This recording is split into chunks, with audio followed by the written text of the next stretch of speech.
Hello बच्चों, कैसे हैं आप लोग। आशा करता हूं कि आप लोग अच्छे होंगे। आज हम लोग शुरू करने जा रहे हैं number systems class 7 Pearson IT foundation series से। हमने उसको शुरू कर दिया है, कुछ लेक्चर्स हमने थ्योरी के भी कर दिए हैं, लेकिन मैं कोशिश करूंगा कि क्वेश्चंस भी साथ साथ कराते चलूं। ठीक है, तो आज हम लोग जो शुरू करने जा रहे हैं अभी इस वीडियो में very short answer type questions. ठीक है, कोशिश करेंगे सब फिनिश कर दें।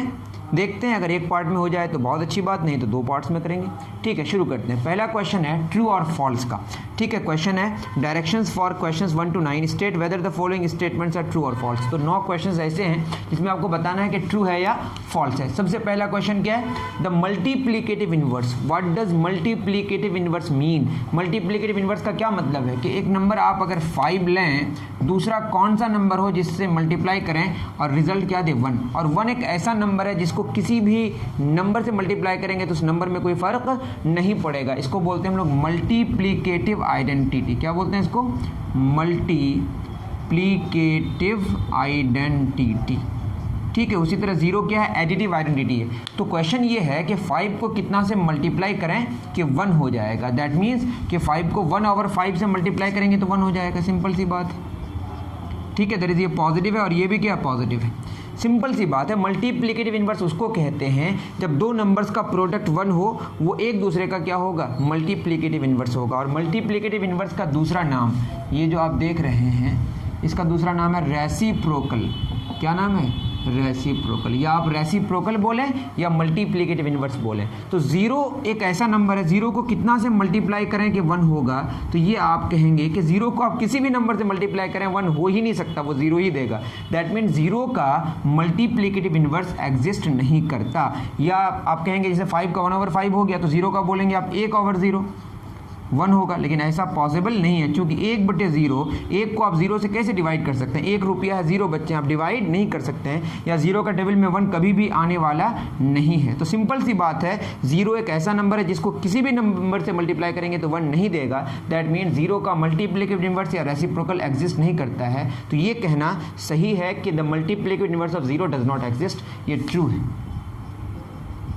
ठीक, बात समझ आ रही है? क्या होता है मल्टीप्लिकेटिव इनवर्स या रेसिप्रोकल? जब 2 नंबर्स का प्रोडक्ट 1 हो तो एक दूसरे का क्या होता है? रेसिप्रोकल होता है। और 0 को किसी भी नंबर से मल्टीप्लाई करेंगे तो कभी भी 1 आने वाला नहीं है। आप कहेंगे 1/0, बट 1/0 नॉट डिफाइंड होता है। ठीक है, सेकंड क्या क्वेश्चन है? सेकंड क्वेश्चन है division bye 0 is not defined. Division bye 0 is not defined. कोई भी नंबर को जब आप 0 से डिवाइड करते हैं, दैट मीन्स आप अगर 5 रुपया लें और 0 बच्चों के बीच बांटें, मतलब क्या? 0 का टेबल में कभी 5 आएगा? या ये क्या है कि 5 रुपया 0 बच्चे हैं, आप डिवाइड नहीं कर सकते, बांट ही नहीं सकते ना, बच्चे हैं ही नहीं, लेकिन रुपये हैं। बात समझ आ रही? तो बांट नहीं सकते हैं। तो ये कोई भी नंबर को आप 0 से डिवाइड नहीं कर सकते। लेकिन क्वेश्चन आता है कि सर क्या 0 को डिवाइड कर सकते हैं? हाँ, 0 को डिवाइड कर सकते हैं। बताइए, 0 रुपये हैं, 5 बच्चे हैं, तो एक एक बच्चे को कितना कितना मिलेगा? 0 मिलेगा। या डिवीजन के हिसाब से देखें तो 5 0 से क्या हो जाएगा? 0। तो क्वेश्चन कितना आया? 0। तो 0 को डिवाइड कर सकते हैं, 0 से डिवाइड नहीं कर सकते हैं। Division bye 0 is not defined, but division of 0 is defined. मतलब 0 को डिवाइड कर सकते हैं, ठीक है, 0 से डिवाइड नहीं कर सकते हैं। तो ये ट्रू है, ये भी ट्रू है कि 0 से डिवाइड नहीं कर सकते। 5 आप कहेंगे कैसे? तो इस तरह से। इसीलिए रेशनल नंबर को डिफाइन किया गया, the number which can be written in the form of P/Q और P/N are integers and Q is not equal 0। तो नीचे का वैल्यू क्या नहीं हो सकता है? 0 नहीं सकता। 0 से डिवाइड नहीं कर सकते। सिंपल सी बात है। और इसमें आप समझ ही पा रहे होंगे। ठीक है, थर्ड नंबर में आते हैं। Division is commutative for integers. Division is commutative for integers. देखिए, इंटीजर्स की अगर बात करें, जैसे मैं बोलूँ 2 + 3 और 3 + 2, अगर आप इधर से ऐड करें या उधर से ऐड करें कोई फ़र्क नहीं पड़ता। तो एडिशन में अगर हम बात करें इंटीजर्स की, तो ये कम्यूटेटिव प्रॉपर्टी को फॉलो करता है। लेकिन अगर डिवीज़न की बात करें यहीं पे, बताइए, तो मैं बोलूँ अगर 10 / 2 और 2 / 10 क्या बराबर होगा? ये बराबर नहीं होगा। दैट मीन्स इधर से लिखें या उधर से लिखें, अगर आप प्लेस को इंटरचेंज कर दें, न्यूमरेटर और डिनोमिनेटर के प्लेस को, तब भी वैल्यू अगर सेम आता तो बोलते ये कम्यूटेटिव प्रॉपर्टी को फॉलो करता है। That is division is not commutative for integers. तो ये क्या है बताइए? कम्यूटेटिव बोला है तो ये होगा फॉल्स, बट एडिशन के लिए है। ठीक है, फिर सब्ट्रैक्शन के लिए नहीं है, देखिएगा तो समझ आ जाएगा, ये आप पहले से जानते होंगे। ठीक, नेक्स्ट क्वेश्चन की तरफ चलते हैं। 3 क्वेश्चन हमने ट्रू और फॉल्स के करा दिए। नेक्स्ट क्वेश्चन क्या कह रहा है उस पर डिस्कस करते हैं। Question number 4, the sum of any 2 proper fractions, the sum of any 2 proper fractions is an improper fraction, is an improper fraction। किसको बोलते हैं प्रॉपर फ्रैक्शन? फ्रैक्शन का मतलब पॉजिटिव होना चाहिए, जिसमें बात समझ आ रही है ना, क्या होना चाहिए पॉजिटिव। और प्रॉपर फ्रैक्शन का मतलब ये है कि न्यूमरेटर छोटा होना चाहिए और डिनोमिनेटर बड़ा होना चाहिए, मतलब वैल्यू जो होगा वो 1 से कम होना चाहिए। दैट मीन्स जैसे मैं लिखूँ 3/4, ये क्या है प्रॉपर फ्रैक्शन, ठीक है। दूसरा अगर 3/4 ना लिख के हम क्या लिखें 3/5, और दूसरा क्या लिखें 4/5, तो क्या हो जाएगा बताइए, ये हो जाएगा 7/5। ये है आपका इम्प्रॉपर प्रॉपर फ्रैक्शन, ये भी प्रॉपर फ्रैक्शन, लेकिन ये क्या है इम्प्रॉपर फ्रैक्शन। लेकिन मैं लिखूँ अगर 1/4 1/5 प्लस 2/5, ये कितना देगा 3/5। तो बात ये है, 2 इम्प्रॉपर फ्रैक्शंस का जो सम है, सॉरी 2 प्रॉपर फ्रैक्शंस का जो सम है वो इम्प्रॉपर भी आ सकता है, और 2 प्रॉपर फ्रैक्शंस का जो सम है वो प्रॉपर भी आ सकता है। मतलब प्रॉपर फ्रैक्शंस का सम प्रॉपर भी आ सकता है और प्रॉपर फ्रैक्शंस का सम इम्प्रॉपर भी आ सकता है। दोनों मैंने एग्जांपल दिया, लेकिन यहाँ क्या बोला था, sum of any 2 proper fractions is an improper fraction. ये कहना क्या है, फॉल्स है। दोनों हो सकता है, प्रॉपर भी आ सकता है और इम्प्रॉपर भी आ सकता है। उम्मीद कर रहा हूँ कि आप समझ पा रहे हैं। चलते हैं नेक्स्ट क्वेश्चन में। Question number 5, the product of a proper and improper fraction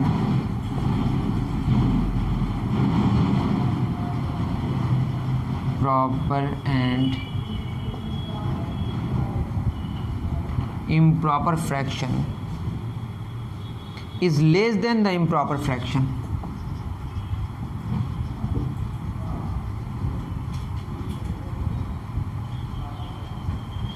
ठीक है, the product of proper and improper fraction. तो प्रॉपर फ्रैक्शन हम एक ले लेते हैं, जैसे मैं लूँ 1/5, और दूसरा इम्प्रॉपर फ्रैक्शन, दैट इज इससे आगे लेना पड़े, मतलब ये क्या लेना पड़ेगा, न्यूमरेटर बड़ा और डिनोमिनेटर छोटा। दैट मीन्स क्या हो जाएगा 7/25। ठीक, तो कोई भी अगर आप 2, एक प्रॉपर लें और एक इम्प्रॉपर लें, तो प्रॉपर और इम्प्रॉपर फ्रैक्शंस का जो प्रोडक्ट होगा वो इम्प्रॉपर ही आएगा, इसमें कोई शक नहीं है। आप कोई एग्जांपल भी लेके दे सकते हैं, और भी मैंने एक एग्जांपल लेके दिखाया, वैसे चाहें तो और भी आप एग्जांपल ले सकते हैं। ठीक है, तो प्रॉपर और इम्प्रॉपर फ्रैक्शन का जो प्रोडक्ट है वो हमेशा इम्प्रॉपर होगा, हमेशा इम्प्रॉपर होगा। ठीक, इसका आप ख्याल रखेंगे।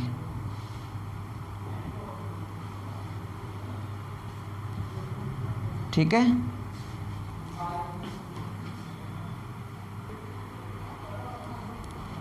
चलिए कोई बात नहीं, थोड़ा गलत मैं बोल रहा था। बात ये है कि प्रोडक्ट, मैं यहाँ पे बात कुछ और कहना चाह रहा था। बात ये है कि ये इम्प्रॉपर फ्रैक्शन है, ये प्रॉपर भी हो सकता है। क्वेश्चन में ये है द प्रोडक्ट ऑफ, मैंने गलत बोला थोड़ा, ठीक है। ये है आपका कौन सा फ्रैक्शन, प्रॉपर फ्रैक्शन, ये है आपका प्रॉपर फ्रैक्शन, और ये क्या है इम्प्रॉपर फ्रैक्शन, और ये भी इम्प्रॉपर फ्रैक्शन। इससे मतलब नहीं, मतलब इससे कि इन दोनों का जो प्रोडक्ट होगा ये इससे छोटा होना चाहिए इम्प्रॉपर फ्रैक्शन से। मैं ये कह रहा हूँ, जैसे मैं लिखूँ 1/5 इंटू 14/5, तो क्या हो जाएगा 14/25। तो ये जो है ना, ये इम्प्रॉपर फ्रैक्शन है, ये वाला जो होगा, ये वाला इससे छोटा होगा, क्योंकि ये 1/5 कर देगा ना, ये छोटा होगा और ये बड़ा होगा। यही कहना चाह रहा था, the product of proper and improper fraction is less than the improper fraction. तो इम्प्रॉपर फ्रैक्शन जो आपका 14/5 है, जो रिजल्ट आएगा वो और छोटा हो जाएगा। क्यों? क्योंकि आप जब प्रॉपर फ्रैक्शन से मल्टीप्लाई करते हैं तो वो उसको और छोटा कर दे रहे हैं ना, क्या कर दे रहे हैं, जैसे 1/5 कर दे रहे हैं, क्या कर दे रहे हैं 1/5। तो ये कहना ट्रू है, लेकिन ये आ सकता है कुछ और भी। मैंने ये जो रिजल्ट बताया, जैसे मैंने 1/2 और यहाँ पे लिखूँ मैं 21/2, तो क्या हो जाएगा 21/4। देखिए ये आपका प्रॉपर है और ये क्या है इम्प्रॉपर है, और ये क्या आ रहा है इम्प्रॉपर आ रहा है। तो प्रॉपर और इम्प्रॉपर का जो प्रोडक्ट है वो इम्प्रॉपर भी आ सकता है, प्रॉपर भी आ सकता है, लेकिन उसका जो प्रोडक्ट होगा वो इम्प्रॉपर फ्रैक्शन से छोटा ही होगा, इसमें कोई शक नहीं है। तो ये ट्रू है। तो इससे पहले मैं कुछ बोल रहा था उसको आप इग्नोर करें, उसमें गलती हो गई हमारी। ठीक, चलिए आते हैं क्वेश्चन नंबर 6 में। क्वेश्चन नंबर 6 क्या कह रहा है? क्वेश्चन नंबर 6 कह रहा है बहुत इजी क्वेश्चन है। 2.3458 divided by 1000 is equal to 234.58। ये ट्रू है कि फॉल्स है? बताइए। अगर मैं इसको लिखूं, समझने की कोशिश करूं, डिवाइड कर रहा है, क्या कर रहा है डिवाइड कर रहा है, तो ये कितना हो जाएगा? मैं अगर इसको समझने की कोशिश करूं, ये क्या है 2.34, देखिए 1000 से डिवाइड कर रहे हैं तो ये क्या हो जाएगा और भी पीछे जाएगा ये, दैट इज़ 23458 1 2 3, तो यहाँ तो है ही हमारा 1 2 और ये हो जाएगा कितना 3, 0.002345 ठीक है। 1 3 0 ना 2 यहाँ पे 0 0, उसके बाद हमने क्या दिया पॉइंट दिया, तो ये बिल्कुल गलत बात है, ये तो बिल्कुल गलत है। ठीक है, इसमें कोई शक नहीं है, तो ये फॉल्स है, ये आप ऐसे ही जानते हैं। ठीक है, ये फॉल्स। आते हैं 7 नंबर में। ये क्या 34 डिवाइडेड बाई 10,000, 34 डिवाइडेड बाई 10,000 क्या हो जाएगा? कितना पीछे जाएगा बताइए? 1 2 3 4 1 2 2 तो पहले से ही है, यहाँ पे किया हुआ अभी वैसे। ठीक है, ये ट्रू है कि फॉल्स है? बिल्कुल सही है, इसमें कोई शक नहीं है, ये तो आप जानते ही होंगे। ठीक है, इनको क्या बोलते हैं? This are called terminating decimals. क्या बोलते हैं इसको? Terminating decimals. अब आते हैं क्वेश्चन नंबर 7 हो गया। 8 नंबर, क्वेश्चन नंबर 8 क्या है बताइए? Irrational numbers can not be represented on the number line. irrational numbers cannot be represented on the number line। ये ट्रू है कि फॉल्स है? ये फॉल्स है, क्योंकि irrational numbers are real numbers. आप बाद में जानेंगे अच्छे तरीके से।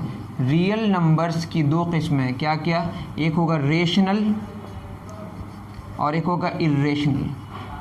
क्या होगा बताइए? एक रेशनल और एक इरेशनल। रेशनल नंबर्स उनको बोलते हैं जिनको आप p/q के फॉर्म में लिख सकें, जहाँ पे p और q इंटीजर्स हो और q का वैल्यू 0 ना हो। तो रेशनल में अगर बात करेंगे तो रेशनल में क्या क्या आएगा? रेशनल में एक तो इंटीजर्स ही आएगा, ठीक है, और डेसिमल्स आएंगे, टर्मिनेटिंग डेसिमल्स और रिपीटिंग डेसिमल्स, और यहाँ पे क्या होगा? Non repeating decimals. ठीक है, इनका ख्याल रखेंगे। चाहे वो रेशनल हो या इरेशनल हो, दोनों को ही आप किस में? नंबर लाइन में पुट कर सकते हैं। ये एक अलग कहानी है, इस पे चाहे तो अलग से मुझे 1-2 घंटे लगेंगे, लेकिन आपको याद रखना है कि रियल नंबर्स में रेशनल नंबर्स आता है, इरेशनल नंबर्स आता है, दोनों के हम नंबर लाइन में पुट कर सकते हैं। कैसे करेंगे इसको डिटेल्स जानने की ज़रूरत है। तो ये क्या होगा? कैन नॉट भी बोला है तो ये फॉल्स है। ठीक है, चाहे वो रेशनल हो या इरेशनल को, उसको हम यूनिक एक पॉइंट ले सकते हैं किसमें? नंबर लाइन में। ठीक है, चलते हैं क्वेश्चन नंबर 9 में। क्वेश्चन नंबर 9 क्या कह रहा है? क्वेश्चन नंबर 9 कह रहा है the square root of a negative number is irrational. The square root of negative number is irrational. ये भी फॉल्स है। क्यों? सुनिए, मैं अगर बोलूँ आपको कि 5 का स्क्वायर कितना होता है बताइए? 25। तो 25 का इसको स्क्वायर रूट कहते हैं। स्क्वायर का मतलब हो गया पावर 1/2। तो 25 किसका स्क्वायर है? 5 का स्क्वायर, उस पर पावर 1/2। 2 कैंसिल कितना आएगा? 5 आएगा। दैट इज़ 25 का स्क्वायर रूट 5 होगा। क्यों? क्योंकि 5 का स्क्वायर 25। इस तरह से याद रखना। यहाँ पे 2 छुपा हुआ है, ठीक है। अगर यहाँ पे पावर, यहाँ पे 3 होता तो यहाँ पावर 1/3 होता। इसका ख्याल रखें। इसको स्क्वायर रूट कहते हैं। क्या कहते हैं? रूट का मतलब पावर रेसिप्रोकल हो जाता है। रूट का मतलब पावर रेसिप्रोकल हो जाता है। इतनी बात समझ आ रही है? तो आप बताइए the square root of negative number, अगर मैं बोलूँ जैसे मैं बोलूँ -25 का स्क्वायर रूट, तो आपके दिमाग में क्या है, जैसे मैं क्या बोला 5 स्क्वायर 25 हुआ, 25 का स्क्वायर रूट 5 हुआ, लेकिन -25 का स्क्वायर रूट का ये मतलब है कि किसका स्क्वायर -25 होगा। तो कोई भी ऐसा नंबर नहीं है जिसका स्क्वायर क्या होगा, -25 होगा। दैट इज -25 का जो स्क्वायर रूट है वो कोई रियल नंबर नहीं आएगा, ये एक इमेजिनरी नंबर होगा। कैसा नंबर होगा, इमेजिनरी नंबर। तो बात ये है कि the square root of negative number is irrational. देखिए यहाँ पे स्क्वायर रूट 25 कितना है, 5 आ रहा है, और 5 कैसा नंबर है, इंटीजर है। लेकिन मैं बोलूँ अगर 2 स्क्वायर कितना हो रहा है 4, तो 4 का स्क्वायर रूट कितना होगा बताइए 2। 3 का स्क्वायर कितना होगा 9, तो 9 का स्क्वायर रूट कितना होगा 3। लेकिन अगर आप ये बोलें कि 4 और 9 के बीच में और भी तो नेचुरल नंबर है ना, जैसे मैं 5 का स्क्वायर रूट बोलूँ कितना होगा, तो आप क्वेश्चन करेंगे कि किसका स्क्वायर 5 होगा। तो किसका स्क्वायर 5 होगा, ये एक non terminating non recurring decimal है जिसको हम इरेशनल नंबर कहते हैं। ठीक है, मतलब जो परफेक्ट स्क्वायर्स हैं उसका स्क्वायर रूट आपका इंटीजर आता है या रेशनल नंबर आता है, जो भी आएगा। ठीक है, लेकिन जो नन परफेक्ट स्क्वायर्स हैं उसका स्क्वायर रूट इरेशनल नंबर होता है। लेकिन अगर नेगेटिव नंबर्स का स्क्वायर रूट करेंगे तो वो किसी भी नंबर का स्क्वायर चूंकि नेगेटिव नहीं आ सकता, दैट इज नेगेटिव नंबर का स्क्वायर रूट इमेजिनरी नंबर आएगा। The square root of negative number is not irrational, वो क्या होगा, इमेजिनरी नंबर होगा। तो ये कहना क्या है, फॉल्स है। ठीक है, आपको बात नहीं समझ आ रही तो आप इतना ख्याल रखें कि जो स्क्वायर रूट होता है वो पॉजिटिव नंबर्स का ही होता है, नेगेटिव नंबर्स का स्क्वायर रूट इमेजिनरी नंबर आता है। ठीक, नेक्स्ट क्वेश्चन की तरफ चलते हैं। डन, चलिए क्वेश्चन नंबर 8 हो गया। क्वेश्चन नंबर 9 की तरफ चलते हैं। सॉरी 9 हो गया, 10, इसमें फिल इन द ब्लैंक्स है। 10 में क्या कह रहा है, the additive identity element in the set of natural numbers. The additive identity element in the set of natural numbers. बताइए, एडिटिव आइडेंटिटी एलिमेंट चाहिए in the set of natural numbers. अब बताइए नेचुरल नंबर्स कहाँ से शुरू होता है, 1 2 3 4। आपको क्वेश्चन ये कह रहा है कि आप ये बताइए एक ऐसा नंबर बताइए जिस नंबर के साथ आप किसी नंबर को ऐड करें उस नंबर में कोई फ़र्क ना पड़े, लेकिन आपको नेचुरल नंबर से ही निकाल के लेके आना। तो नेचुरल नंबर्स में कौन आता है, 1 2 3 डैश डैश डैश। और आपका एडिटिव आइडेंटिटी कौन है, 0, क्योंकि 0 को किसी भी नंबर से आप ऐड करेंगे तो उस नंबर में कोई फ़र्क नहीं पड़ेगा। तो 0 एक एडिटिव आइडेंटिटी है, लेकिन क्वेश्चन में कह रहा है कि आपको लेना है नेचुरल नंबर से, लेकिन नेचुरल नंबर्स में 0 नहीं आता है। तो आंसर क्या होगा, डज नॉट एग्जिस्ट। क्या आंसर होगा, डज नॉट एग्जिस्ट। ठीक है, तो ये कहानी थी। 0 एक एडिटिव आइडेंटिटी है, लेकिन कहाँ पे नहीं है, वो नेचुरल नंबर्स में नहीं है। चलिए डन, क्वेश्चन नंबर 11 में चलते हैं। 11 में क्या कह रहा है, a fraction which the numerator is greater than the denominator.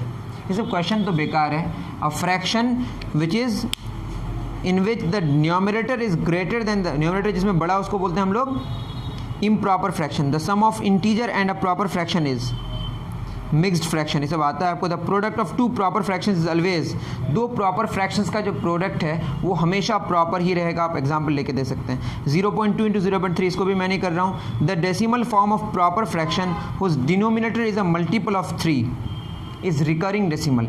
वो आप समझ जाएंगे। क्वेश्चन नंबर 15 में बता रहा हूँ।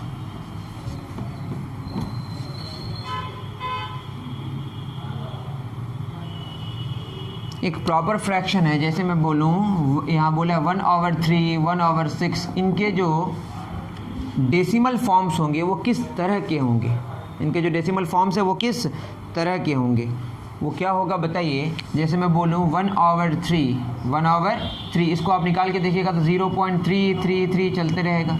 ठीक है, तो इसको बोलेंगे 0.3 बार। These are called recurring decimals. क्या बोलते हैं इसको, रिकरिंग डेसिमल्स। ठीक है, क्या बोलते हैं इनको, रिकरिंग डेसिमल्स। ठीक, चलिए 15 भी हो जाएगा आपका।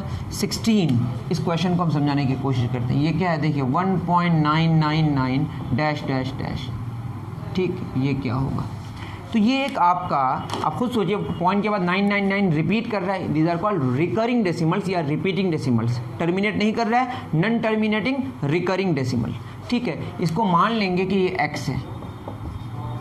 आप यूं ही समझें, अगर ये 0.99 दैट इज ये कितनी बार 9 है, इन्फिनाइट बार 9 है, तो ये किसके नज़दीक जा रहा है बताइए, 2 के नज़दीक आ रहा है, तो ये एक्जैक्टली 2 आप लिख सकते हैं क्योंकि ये इन्फिनाइट 9 है। देखिए अगर इसको हम 10 से मल्टीप्लाई करें तो इधर भी 10 से मल्टीप्लाई करना पड़ेगा, 10.1999, तो ये हो जाएगा 10x इज इक्वल टू कितना हो जाएगा, एक आगे चला जाएगा 19.9, तो इन्फिनाइट है, जितना सारा 9 लिख दें आप, इसको 1 मान लेते हैं, इसको क्या मान लेते हैं 2। अगर मैं 2 और 1 घटा दूँ तो इधर 10x माइनस x होगा, इधर क्या होगा 19.999 डैश डैश डैश, इधर क्या होगा माइनस 1.999 डैश डैश डैश, तो ये कितना हो जाएगा 9x is equal to 19 minus 1 कितना 18.000 डैश डैश डैश, तो क्या हो जाएगा 9x इज इक्वल टू 18। ठीक, तो x कितना हो जाएगा 2, 18 डिवाइडेड बाई 2। तो x का वैल्यू 2 क्यों हो गया ये क्वेश्चन हो सकता है। तो आप ये कहेंगे कि 1.9 किसके क्लोज है, 2 के क्लोज है, 1.99 और भी ज़्यादा 2 के क्लोज है, 1.999 और भी 2 के क्लोज है, 1.999 इन्फिनाइट बार 9, तो वो इन्फिनाइटली क्लोज है किसके 2 के, तो एकदम 2 आ गया, दैट इज 1.9999 किसके बराबर हो गया 2 के बराबर। अगर मैं लिखूँ 2.999 डैश डैश डैश, तो ये किसके बराबर हो जाएगा 3 के बराबर। क्लियर है, इतनी बात आपको समझ आई होगी। डन, चलिए question number 17, non repeating and non terminating decimal, जो रिपीट भी ना करे और टर्मिनेट भी ना करे। जैसे मैं बोलूँ 1.212121, ये क्या कर रहा है, देखिए 212121 बार बार आ रहा है ना, इसको बोलेंगे नन टर्मिनेटिंग रिपीटिंग डेसिमल्स। लेकिन अगर मैं बोलूँ 1.31 311 311, अब बताइए 31 आया लेकिन फिर 31 नहीं आ रहा है। एक हो रहा है कि टर्मिनेट नहीं करता है लेकिन रिपीट कर रहा है, लेकिन यहाँ टर्मिनेट भी नहीं कर रहा है, रिपीट भी नहीं कर रहा है। तो दो तरह के डेसिमल्स हुए, जो टर्मिनेट नहीं करते हैं, एक होगा रिपीट करेगा, एक रिपीट नहीं करेगा। जो रिपीट करेगा वो p/q के फॉर्म में आएगा, जहाँ पे p और q इंटीजर्स होगा, q का वैल्यू 0 नहीं होगा, लेकिन इसको हम उस फॉर्म में लिख नहीं सकते। दैट मीन्स ये एक इरेशनल नंबर है और वो एक रेशनल नंबर है। ठीक है, non terminating non recurring decimals are called irrational numbers. कौन सा नंबर्स, इरेशनल नंबर्स। आते हैं 18 नंबर में, √2 का वैल्यू क्या होगा। तो क्वेश्चन ये है कि किसका स्क्वायर 2 होगा। हमें पता है कि 1 का स्क्वायर 1 होता है और 2 का स्क्वायर 4 होता है। ठीक, जब 1, तो यहाँ पे लिख सकते हैं 1 का स्क्वायर रूट 1 होगा और 4 का स्क्वायर रूट 2 होगा। लेकिन हमें क्या चाहिए, 1 और 4 के बीच 2 का स्क्वायर रूट क्या होगा ये चाहिए। तो इन दोनों के बीच अगर हमको चाहिए तो इसका मतलब इसका वैल्यू 1 और 2 के बीच में आएगा, दैट इज 1 पॉइंट समथिंग आएगा। लेकिन कितना आएगा ये हमें कोई आइडिया नहीं है। तो इसके लिए हम लोग एक लॉन्ग डिवीजन मेथड इस्तेमाल करेंगे। 2 लिखेंगे, यहाँ 0 देंगे, ठीक है, और यहाँ पे हम लोग क्या मेथड इस्तेमाल करेंगे, इसको एक साथ लेंगे। वैसे एक ही है, कोई दिक्कत नहीं है। 1 1 ज़ा 1, यहाँ पे 1 लिखेंगे, यहाँ पे जोड़ेंगे, यहाँ घटाएंगे। 1 1 क्या होगा 2, 2 में 1 गया 1, पॉइंट देखिए 1 0 नहीं 0 0, ये इसका मेथड है। ठीक है, यहाँ पे आप क्या करेंगे 4, तो यहाँ पे भी 4। वैसे आप इससे पहले देखेंगे तो पीछे आ जाएगा, 5 लेंगे तो 125 आ जाएगा, तो हमने 4 ही लिया। यहाँ 4 होगा, ये हो जाएगा 96, यहाँ घटेगा, यहाँ जुटेगा, ये 4, 9 में 9 गया 0। ठीक है, और यहाँ पे भी क्या हो जाएगा 0, 4 ही बचेगा, और 4 4 8 2, यहाँ पे क्या हो जाएगा फिर 0 0 अपने आप आ जाएगा 1 1। अगर आप 2 लेंगे तो ये 400 पार कर जाएगा, यहाँ जोड़ेंगे, यहाँ घटाएंगे। ठीक है, और यहाँ पे आप 1 लिखेंगे तो कितना हो जाएगा, 10 में 1 गया 9, 9 में 8 गया 1। ठीक है, तो 119, यहाँ 1 1 2 8, इस तरह से आगे प्रोसेस होते रहेगा, कभी भी आपका एंड नहीं होगा। दैट इज़ 1.41 का स्क्वायर अप्रॉक्स 2 आएगा। ठीक है, 2 कभी भी आने वाला नहीं, ये टर्मिनेट भी नहीं करेगा और रिपीट भी नहीं करेगा। दैट मीन्स इसका आंसर होगा 1.41, और ये क्या है अप्रॉक्स।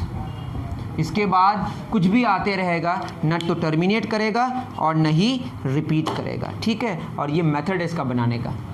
ठीक है, मतलब 1 स्क्वायर 1 आया, 2 स्क्वायर 4 आया। क्वेश्चन है किसका स्क्वायर 2 आएगा, तो 1.41 का स्क्वायर अप्रॉक्सीमेटली 2 आएगा। ठीक, √3 इन दोनों के बीच में ही है, दैट मीन्स √3 का भी वैल्यू 1 पॉइंट समथिंग होगा। ठीक है, नेक्स्ट क्वेश्चन 18 हो गया हमारा। क्वेश्चन नंबर 19, √3 चाहिए up to 3 places of decimal. Sorry, उसमें तो 2 ही तक की, इसमें मैं बता दे रहा हूँ आपको। ठीक है, देखिए 0 लेंगे, 1 1 ज़ा 1 1, यहाँ घटेगा, यहाँ जुटेगा 1 1 2, 3 में गया 2, पॉइंट दे के 0 0 होगा। ठीक है, यहाँ पे 7, यहाँ पे भी 7, यहाँ पे भी 7। ठीक, देखिए 7 से 2 4, 14 4 18, यहाँ घटेगा, यहाँ जुड़ेगा, 10 में 9 गया 1, 9 में 8 गया 1। ठीक, 11 1 3 34, और यहाँ पे क्या डालेंगे हम लोग 00, उसके बाद क्या हो जाएगा हमारा बताइए, तो यहाँ पे 3, यहाँ पे 3, यहाँ पे 3, ठीक, 3 3 9, 4 3 12 का 2 हासिल 1, 3 2 1 10, 1000 घटेगा, यहाँ पे जुड़ेगा 3 3 6 4 3, मैं जानता हूँ इसीलिए मैं फटाक यहाँ पे वैल्यू पुट कर रहा हूँ, आप चाहें तो चेक कर सकते हैं, ठीक है। 10 में 9 हो गया 1, 9 में 2 गया 7, और ये क्या हो जाएगा 0 0, 71 आया। फिर क्या हो जाएगा यहाँ पे 2, यहाँ पे भी 2, यहाँ पे भी 2, 2 दूना यहाँ 00, 2 दूना 4, 6 दूना 1 1 1, 4 दूना 8 1 9, 3 दूना 6, घटाएंगे इसको, आगे बढ़ते जाएगा इस तरीके से। तो इसका वैल्यू अप्रॉक्सीमेटली कितना आया 1.732 up to 3 places of decimal. उसका भी आप करेंगे तो उससे आगे आप बढ़ सकते हैं, 1.414 आता है वो। तो ये 1.732 आया, 1.732 का स्क्वायर आप चेक कर सकते हैं, अप्रॉक्सीमेटली 3 आएगा। 3 कभी भी नहीं आएगा, 3 को अप्रोच करेगा बट 3 कभी भी आने वाला बिल्कुल नहीं है, ठीक है। इतनी बात आप समझ पा रहे होंगे, उतार लीजिए। तो ये कैसे नंबर्स हैं, इरेशनल नंबर्स, लेकिन ये तो टर्मिनेटिंग डेसिमल है ना, इसका ख्याल रखें। √3 एक non terminating non recurring decimal है, उसको हम अप्रॉक्सीमेटली लिखें, ये एक इरेशनल नंबर है। और 1.732 ये है 1732 डिवाइड बाई 1000, ये P/Q के फॉर्म में, ऊपर भी इंटीजर है नीचे भी इंटीजर है, नीचे का वैल्यू 0 नहीं है, तो इसको हम बोलते हैं रेशनल नंबर। क्या बोलते हैं इसको, रेशनल नंबर। और ये डेसिमल है टर्मिनेटिंग डेसिमल। कौन सा डेसिमल, टर्मिनेटिंग डेसिमल, ठीक है। इसका ख्याल रखें, दोनों बराबर नहीं है, दोनों अप्रॉक्सीमेटली बराबर है। एक है irrational number non terminating non recurring decimal, और दूसरा है टर्मिनेटिंग डेसिमल जो रेशनल नंबर है, ठीक। नेक्स्ट 20 नंबर सेलेक्ट करना है। What is the multiplicative identity element, what is the multiplicative identity element in the set of whole numbers, in the set of whole numbers। whole numbers क्या होता है, whole numbers होता है counting numbers including 0। आपको पता होगा 0 1 2 3 dash dash dash. कौन ऐसा नंबर है जिसको आप किसी भी नंबर से मल्टीप्लाई करेंगे तो फर्क नहीं पड़ेगा, वो कौन है, 1 है। 1 इंटू 5 5 होगा, 5 इंटू 1 5 होगा। तो 1 एक ऐसा नंबर है जिसको किसी भी नंबर से मल्टीप्लाई करेंगे तो फर्क नहीं पड़ेगा, उसी को हम बोलते हैं मल्टीप्लिकेटिव आइडेंटिटी। उसका आंसर क्या होगा 1। लेकिन किसमें होना चाहिए, होल नंबर्स में। होल नंबर्स में 1 है, जैसे नेचुरल नंबर्स में क्या नहीं था, 0 नहीं था। और 0 एक क्या है, एडिटिव आइडेंटिटी एलिमेंट है। क्या है, एडिटिव आइडेंटिटी एलिमेंट है। नेक्स्ट क्वेश्चन 21, ये क्या कह रहा है, which of the following set is not closed under subtraction, not closed under subtraction. Option A क्या है बताइए, नेचुरल नंबर्स। देखिए नेचुरल नंबर्स की अगर बात करें, क्लोज का मतलब क्या है कि जब आप जिस फैमिली से आप नंबर्स लेते हैं उसके साथ जब ऑपरेशन करते हैं, कौन सा ऑपरेशन करेंगे, सब्ट्रैक्शन। जैसे आप लिखेंगे 3 - 2 क्या आएगा 1। 3 नेचुरल है, 2 नेचुरल है, 1 भी नेचुरल है, लेकिन 2 - 3 क्या आ जाएगा -1। 2 नेचुरल है, 3 नेचुरल है, बट -1 नेचुरल नहीं है। दैट मीन्स नेचुरल को नेचुरल से घटाने से अगर नेचुरल नहीं आ रहा है, that is natural numbers are not closed under subtraction. तो नेचुरल नंबर्स ही होगा, आप आगे चेक कर सकते हैं। इंटीजर्स की अगर बात करेंगे तो इंटीजर माइनस इंटीजर, इंटीजर आ रहा है, यहाँ पे भी इंटीजर माइनस इंटीजर, ये तो इंटीजर ही है, तो कोई फर्क, रेशनल और ये सब समझ रहे हैं मेरी बात। तो नेचुरल नंबर्स एक ऐसा नंबर्स है जिसको सब्ट्रैक्शन के अंडर क्या नहीं है, क्लोज नहीं है। क्लोज का मतलब ये है कि जिस खानदान से आप नंबर्स ले रहे हैं उसको घटाने के बाद उसी खानदान से रिजल्ट आना चाहिए, ठीक है। चलिए नेक्स्ट क्वेश्चन कह रहा है कि what do you call two fractions whose product is 1। जब प्रोडक्ट 1 होता है, मैंने बताया था ना, वो क्या होता है, एक दूसरे का मल्टीप्लिकेटिव इनवर्स, या दूसरा नाम है रेसिप्रोकल्स, ठीक है। तो ये आप लिख सकते हैं, दोनों ऑप्शन होगा, बोथ बी एंड सी। उसके बाद क्वेश्चन नंबर 23 में क्या बोला है, 2.363636 2.363636 डैश डैश डैश। देखिए कौन रिपीट कर रहा है यहाँ पे, 3636 रिपीट कर रहा है, 23 का D, that is I am sorry 23 का C। हाँ देखिए रिपीट कौन कर रहा है, 363636। तो इसका जो पीरियड है, इसका पीरियड है 36, और इसकी जो पेरियोडिसिटी होगी, ये कितने डिजिट्स रिपीट कर रहे हैं, 2, तो 2 आंसर होगा इसका। लेकिन पीरियड क्या होगा 36, ठीक है। सब सिंपल क्वेश्चन है, जो रिपीट करेगा वही उसका क्या होगा, पीरियड होगा। जैसे 24 में 24 में क्या बोला है 981.7836 981.7836 बार। ठीक, अब अगर इसमें देखेंगे आप तो बस ये बार जो है ना वही रिपीट करता है। देखिए इसको आप ऐसे लिख सकते हैं 981.7836 कितने सारे डिजिट्स रिपीट कर रहे हैं। जितने सारे डिजिट्स रिपीट करेंगे वो नंबर ऑफ डिजिट्स को हम बोलते हैं पेरियोडिसिटी। इसमें मांगा है पेरियोडिसिटी, तो पेरियोडिसिटी कितनी होगी 3, इसकी पेरियोडिसिटी कितनी है 2। तो पीरियड क्या होगा, जो डिजिट्स हैं जो रिपीट कर रहे हैं वो पीरियड है, लेकिन उसमें कितने डिजिट्स हैं वो उसकी पेरियोडिसिटी है। सिंपल सी बात है। डन। अब next question, what is the smallest positive irrational number. देखिए स्मॉलेस्ट पॉजिटिव इरेशनल नंबर जब पूछे, जैसे आपको बोले 1/2 का रूट, ये 1/5 का रूट, 1/10 का रूट, ये सारे इरेशनल नंबर्स हैं, लेकिन ये छोटा और होते जा रहा है। तो सबसे छोटा इरेशनल नंबर, अब नीचे का वैल्यू अब नीचे इरेशनल होगा और ऊपर 1 होगा तो वो इरेशनल ही होगा। तो इरेशनल सबसे छोटा कितना हो सकता है, इसका कोई डिफाइंड नहीं है। सबसे छोटा इरेशनल नंबर डिफाइंड नहीं है। ठीक है। What is the multiplicative identity element in the set of integers. Multiplicative identity मैंने अभी बताया, ऐसा नंबर जिसको किसी से मल्टीप्लाई करेंगे फर्क ना पड़े, वो कौन है 1 है। HCF ऑफ 17 एंड 19, ये क्वेश्चन है, बताइए इतना इजी क्वेश्चन। 27 HCF किसका 17 और 19 का 1 होगा। वैसे देखिए 17 के फैक्टर्स कौन है 1 और 17, 19 के फैक्टर्स कौन है 1 और 19। ठीक है, तो दोनों में जो कॉमन है वो 1 है और ये सबसे बड़ा कॉमन फैक्टर है 1 है। और जो दो नंबर्स का प्रोडक्ट HCF 1 हो तो उसको हम बोलते हैं हम लोग को प्राइम्स। क्या बोलते हैं उसको, को प्राइम्स। ठीक है, डन। नेक्स्ट क्वेश्चन 28 में चलते हैं। 28 क्या कह रहा है 225 का रूट 225 का स्क्वायर रूट प्लस 1/64 का क्यूब रूट। आ गया क्यूब रूट। देखिए 225 किसका स्क्वायर है 15 का स्क्वायर। मैं समझा दूँ उस पर पावर कितना हाफ, ऐसे भी समझ आ जाएगा, या 15 आंसर डायरेक्ट लिख सकते थे।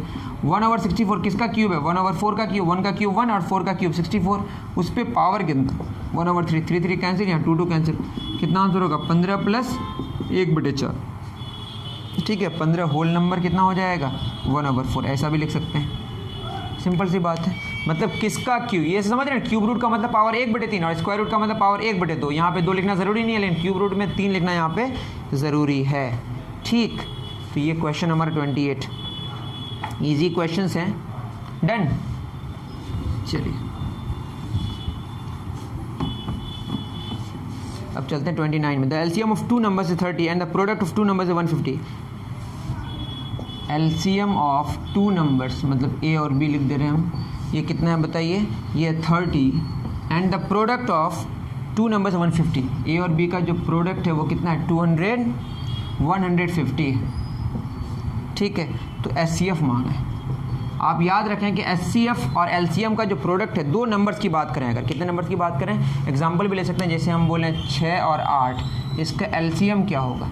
LCM का मतलब 6 का मल्टीपल कौन है बताइए, 6 का 6, 12 6 18, 6 24, इस तरह आगे बढ़ेगा। 8 का क्या होगा 8 16 24, मल्टीपल सबसे पहला कौन आएगा 24, दैट इज LCM। 6 और 8 का कितना 24 आया। बट HCF की अगर बात करें कितना हो जाएगा, 6 का क्या क्या फैक्टर होगा 1 2 3 6, 8 के फैक्टर्स बताइए 1 2 4 8। देखिए 1 कॉमन है 2 कॉमन है, सबसे बड़ा कॉमन फैक्टर कौन है 2। तो आप अगर देखेंगे इन दोनों का प्रोडक्ट कितना होगा 6 × 8 48, और LCM HCF का प्रोडक्ट भी 24 × 2 कितना होगा बताइए 48। तो अगर आप नहीं जानते हैं तो ख्याल रखें, एक एग्जांपल मैंने दे दिया कि LCM और HCF का जो प्रोडक्ट होता है 2 नंबर्स का, वो दो नंबर्स के प्रोडक्ट के बराबर होता है। दैट मीन्स मैं क्या कहना चाह रहा हूँ कि क्वेश्चन में क्या मांगा है HCF मांगा है, तो LCM × HCF बराबर होता है प्रोडक्ट ऑफ नंबर्स, और LCM है 30 और आपको चाहिए HCF और प्रोडक्ट है 150 गिवन, 35 × 150 दैट इज HCF कितना आ गया 5। तो यहाँ पे ऑप्शन अगर देखेंगे B मैच कर रहा है। ठीक है, डन। तो क्या आपने जाना LCM और HCF का प्रोडक्ट 2 नंबर्स के प्रोडक्ट के बराबर, लेकिन ये 2 नंबर्स के लिए वैलिड है, 3 नंबर्स के लिए वैलिड नहीं है। क्वेश्चन नंबर 30 देखते हैं। 30 क्या कह रहा है, m इज इक्वल टू -1 पे पावर 2000 और n का वैल्यू है -1 पे पावर 2002। और क्वेश्चन में क्या बोला है कि m और n का रेशियो बताएं। कोई बात नहीं, देखिए मैं अगर लिखूँ -1 पे पावर 4 तो ये क्या होगा -1 इंटू -1 इंटू -1 इंटू -1 1 1 1 1 प्रोडक्ट 1 ही होगा, -1 plus plus minus minus minus plus plus 1 ही आएगा। दैट मीन्स निगेटिव पे पावर अगर आपका इवन नंबर हो तो क्या होगा पॉजिटिव ही आएगा, लेकिन यहाँ 1 है तो 1 पे पावर कुछ भी करे 1 ही ना आएगा। दैट मीन्स इसका वैल्यू कितना आ जाएगा +1, ये भी इवन है 1 आएगा। तो m और n का जो रेशियो होगा 1/1 कितना आएगा 1। सिंपल सी बात है, इसमें कोई शक नहीं है। कितनी बार भी आप मल्टीप्लाई करें अगर पावर इवन हो तो minus minus plus minus minus minus plus इस तरह से प्लस हो ही जाएगा, लेकिन 1 पे पावर कुछ भी करे 1 ही होगा। दैट इज m का वैल्यू भी 1 होगा, n का वैल्यू भी 1 होगा, तो 1/1 का रेशियो क्या आएगा 1 ही आएगा।